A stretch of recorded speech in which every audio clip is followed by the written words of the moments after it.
नमस्कार, जय माता दी। मैं हूँ आपके अपनी लाइफ डिज़ाइनर जीतू आचार्य। पितृपक्ष आया तो हमारे पूर्वज ऐसे लगता था हमारे इर्द गिर्द ही हैं, लेकिन अब ये ऐसा मौका होता है जब पितरों की विदाई का समय होता है। भाई, जब भी ये हमारे से दूर गए थे, ये दिवंगत आत्माएं बने थे, तब भी वो बहुत ही दुख की घड़ी होती है। लेकिन ये समय जो होता है, हमें उनको खुशी से विदा करना पड़ता है, यानी उन्हें शांत मन से विदाई देनी पड़ती है, ताकि वो देवलोक में हो या मृतलोक में हो, स्वर्गलोक में हो या यमलोक में हो, बट उन्हें शांति ज़रूर प्रदान हो। और हमेशा ऐसा कर्म करते हुए उन्हें विदा करें कि उन्हें स्थान स्वर्गलोक में ही मिले। अब जैसा भाव तो वैसा ही तो रिजल्ट मिलता है। तो आपने ये जो पितृ अमावस्या, सर्व पितृ अमावस्या होगी, इस दिन कुछ खास योग और संयोग भी बन रहे हैं।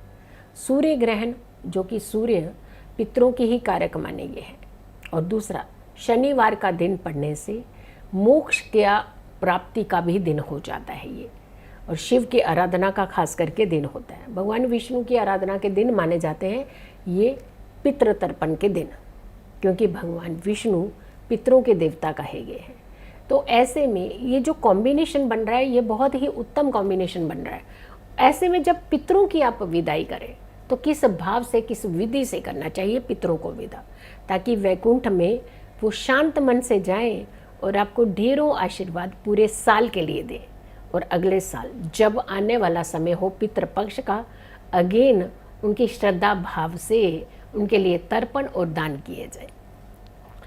अमावस्या की जो तिथि है वो 13 अक्टूबर के रात को 9:50 से शुरू होगी, और ये तिथि समाप्त होगी 14 की रात्रि में रात को 11:24 पर, यानी ये तिथि पूर्ण तिथि है।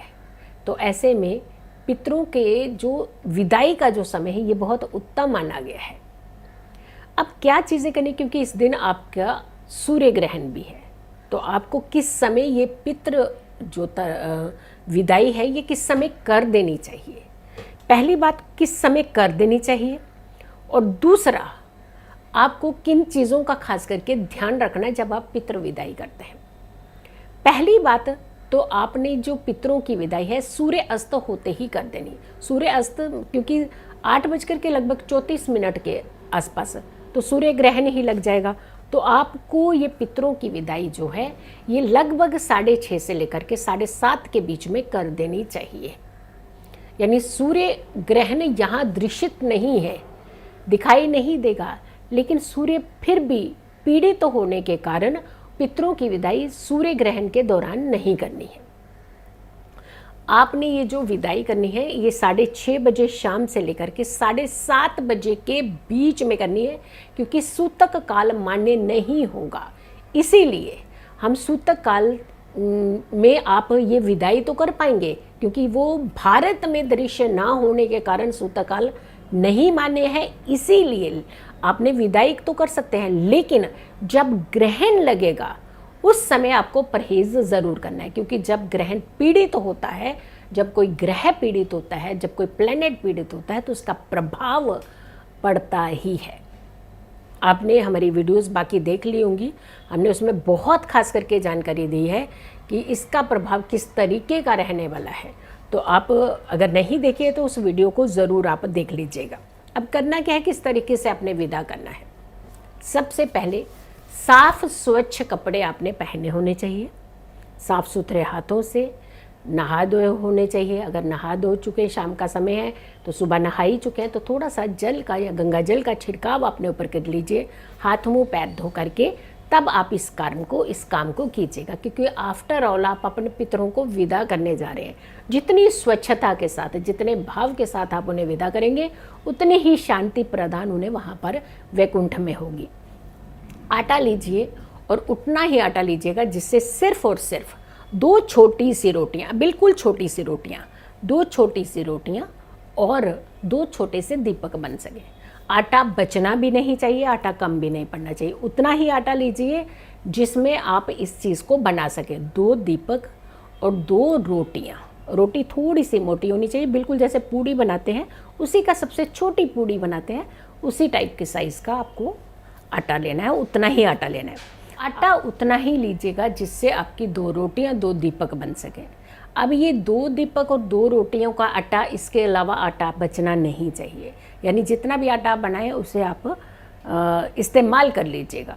2 दीपक आप बना करके नीचे साइड पे रख लीजिएगा और 2 रोटियां जो हैं वो आपने तवे के ऊपर डालनी है जब आपका तवा गर्म हो जाता है। उसके बाद आपने रोटियां जो डालनी है उसे पलटना नहीं है, जैसे आप डालते हैं वैसे ही आपने रोटियों को उतार लेना है।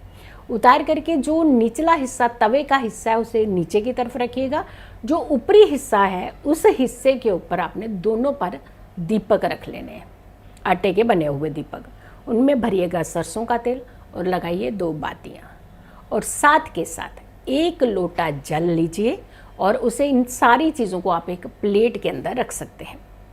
दीपक प्रज्वलित कर लीजिए, लोटा जल का भरा हुआ साथ में रख लीजिए और साथ में 2 लकड़ियाँ, ऐसी पवित्र लकड़ियाँ, हमारी जीवन का सहारा होती हैं लकड़ियाँ, और हमारे जीवन से, जन्म से लेकर के मृत्यु तक साथ दिलाती हैं ये हमारा लकड़ियाँ। वो 2 लकड़ियाँ आपने साथ में रख लेनी है। छोटी छोटी स्टिक्स आप रख लीजिए, जैसे पेन के साइज़ की, इससे थोड़ी सी बड़ी भी रख सकते हैं। ये भी आपने प्लेट के अंदर रख लेनी है।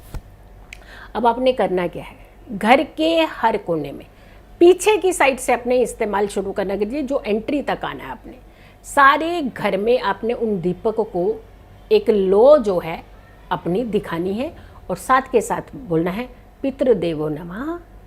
आप वैकुंठ जाइए, आप शांति प्रदान कीजिए, आपको मोक्ष की प्राप्ति हो, हमारे जीवन के सारे कष्टों को दूर कीजिए, हमारे घर में सुख समृद्धि दीजिए और आप ऐसे ही खुशी खुशी शांत मन से यहाँ से विदा लीजिए।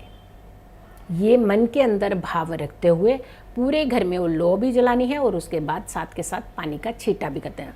2 लोग भी इस काम को कर सकते हैं कि एक व्यक्ति आगे लौ दिखाता जाए और दूसरा व्यक्ति जल का छिड़काव करते हुए, और थोड़ा सा लकड़ी को अपने घर के हर कॉर्नर के ऊपर टच ज़रूर करें, जैसे कॉर्नर है उस पर हल्का सा टच करना।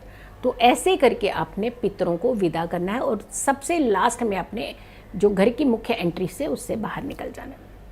अगर आप फर्स्ट, सेकंड, थर्ड फ्लोर पे रहते हैं तो आपको नीचे जो सबसे मेन एंट्री है जहाँ से आप सबकी एंट्री कंबाइन है, तो वहाँ के दोनों तरफ रोटी के साथ ही दीपक को उठा करके घर के दोनों तरफ रख देने हैं और दोनों तरफ एक एक लकड़ी रख देनी है और थोड़ा जल इधर और थोड़ा जल इधर आपने डाल करके पितरों को प्रणाम करना है। पूरे का पूरा जल आपने वहीं डाल देना है, जल वापस नहीं लाना है, कोई चीज़ वापस नहीं ले आनी है। और पितरों को अपना ध्यान करना है कि ये जो लौ है ये आपके जीवन के लिए वो लौ है जो आपके लिए रास्ता देगी, आपको दिखाएगी, आपकी राह को आसान करेगी और आप शांत मन से वैकुंठ जाइए और हमारे घर में सुख और समृद्धि लाइए। ऐसा बोलते हुए पलटिए और आप अपने घर में आ जाइए। घर आ करके मुंह हाथ धो करके शांति से आप बैठ जाइएगा और थोड़ा सा मन को शांत करने का प्रयास कीजिएगा। इससे आपके पितृ भी शांत होंगे, आपके घर में भी सुख और समृद्धि आएगी। सो वीडियो को ज़्यादा से ज़्यादा लोगों तक ज़रूर पहुंचाइएगा। अगर चैनल सब्सक्राइब नहीं किया तो ज़रूर कीजिए, वीडियो शेयर कीजिए और मेरी आने वाली हर वीडियो को ज़रूर देखें। खुश रहें, स्वस्थ रहें, पॉजिटिव रहें। पॉजिटिव रहते हैं तो हर समस्या से हम दूर रहते हैं। जल्दी हाजिर होंगे एक अच्छे वीडियो के साथ। तब तक के लिए नमस्कार, जय माता दी।